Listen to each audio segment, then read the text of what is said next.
ASAIPA, assisting its members every step of the way.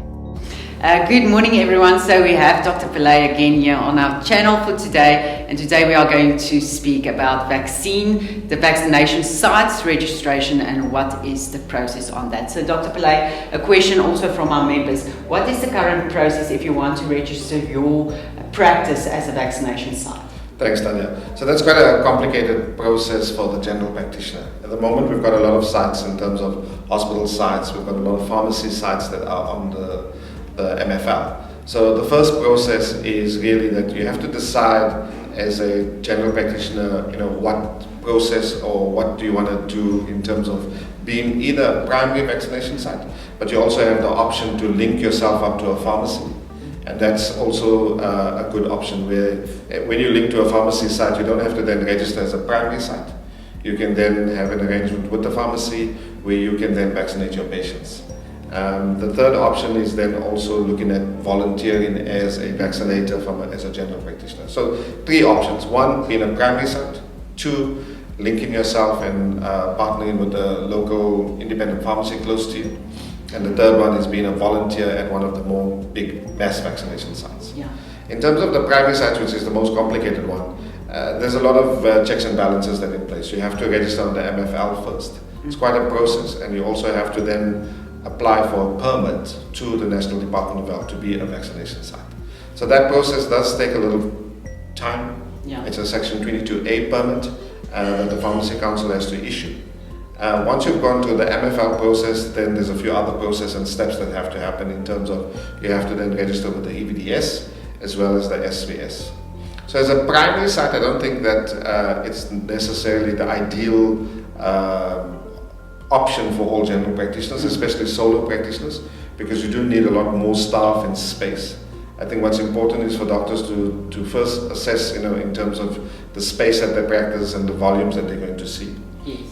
What's important, and I think that's very important for doctors to understand as well, is that you have to purchase the vaccine.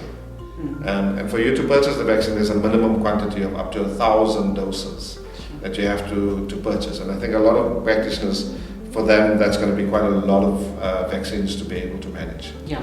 So if you're happy with the volumes at your practice, you're happy to open up the accounts and purchase the vaccines.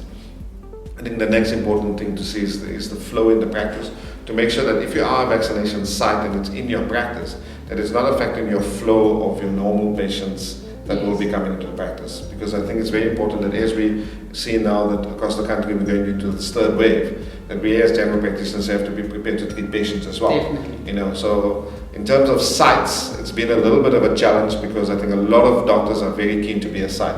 Yeah. But I think understanding the process and understanding the complexities has made it quite difficult for doctors to be primary sites. That's the main reason why we looked at other options for our general practitioners. Yeah. Looked at options for the mobile or the volunteers. Yeah, doctor, on that point and listening just on the process, what is the cost structure then? Are they going to receive support with funding, or will they need to finance from their side? So the setup cost is definitely self-funded. If a general practitioner wants to set up at his practice, in terms of what you need for cold chain and the fridges, that's all self-funded. In terms of the vaccine cost, the recuperation of the cost of the outlay is that all medical aids will pay for the cost of the vaccine as well as an administration fee. So the cost of the vaccine is an in and an out, and the administration fee at the moment is 70 Rand plus VAT, which brings it close to about 80 Rand 50 cents. And that's the only one you can bill for. So you can't bill for a consultation or any additional fees. Okay, thank you. Thank you everyone, and thank you for joining into the channel. If you have any questions on the vaccines registration, site registration, you can please contact ASAIPA. We are more than willing to assist. Thank you, Doctor. Thank you, Tanya. ASAIPA, assisting its members every step of the way.